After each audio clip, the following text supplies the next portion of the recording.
සිරිත් මල්දම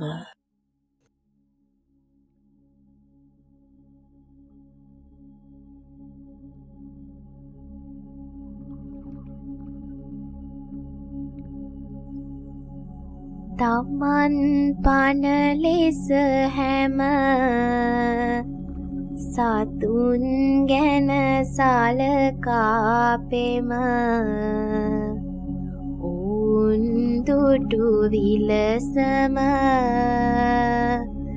කරන්න ආදර ගුණය නොහැරම